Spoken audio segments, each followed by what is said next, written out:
Machines and artificial intelligence are getting smarter and faster every year at an essentially exponential level. So what does this mean for our future?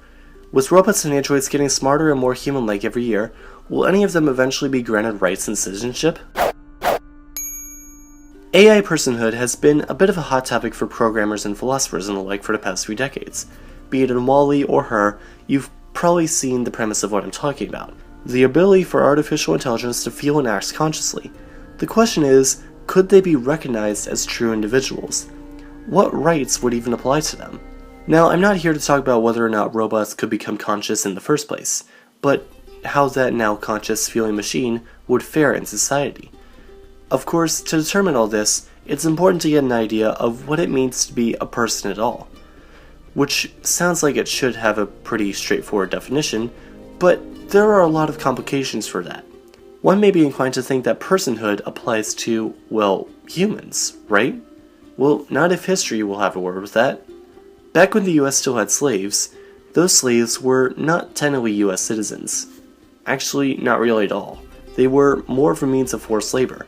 They were kind of like today's robots. It wasn't until the 15th Amendment of the US Constitution was passed in 1870 when skin color was eliminated as an important factor as to whether or not someone could vote.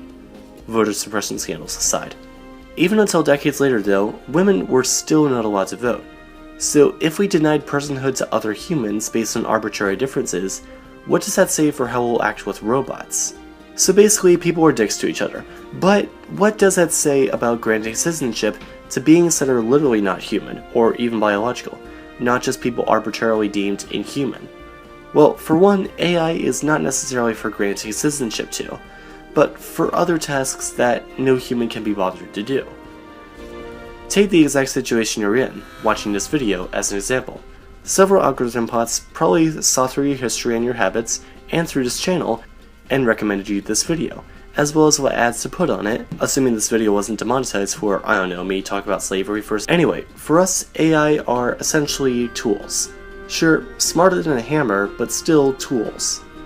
Of course, in a sense, this is also true with slaves, American, Roman, and Chinese.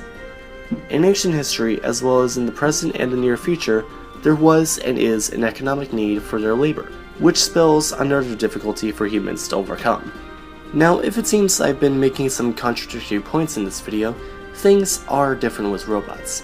We're not simply talking about giving your toaster a passport, we're talking about intentionally building machines and AI to be just like us, body or none. Of course, there's no way to know for sure, but there's also no way we can be sure other people are conscious. Come a few decades, and how would you be able to distinguish me from a bot with an almost convincing human voice? Almost convincing. Now featuring way too fast narration, bad Polish, and occasional source sentences. Machines today are made explicitly for whatever they were designed and programmed to do, even if it does involve mimicking human behavior. In a nutshell, a lot of what I'm saying boils down to the question of how we'll treat smart, conscious machines by looking at how we've treated other humans throughout our history, still to this day. Really, personhood is a harder concept than one may at first think. And thinking about whether or not our ideas of personhood, rights, and citizenship would even apply in the same way to machines in the first place is difficult in its own right. While today is basically just philosophy and calculated theories, the argument on what rights machines will deserve, or even want at all, is important both for history, our present, and our future.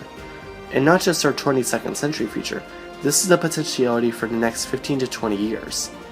There already is a robot whose creators have given it Saudi Arabian citizenship, so it's best to figure it out while we can. Thanks for watching this video about my take on rights for artificially intelligent beings, and where we may soon be seeing ourselves. If you enjoyed this video, please be sure to give it a like and share it with whoever, and be sure to subscribe to learn something new every Sunday.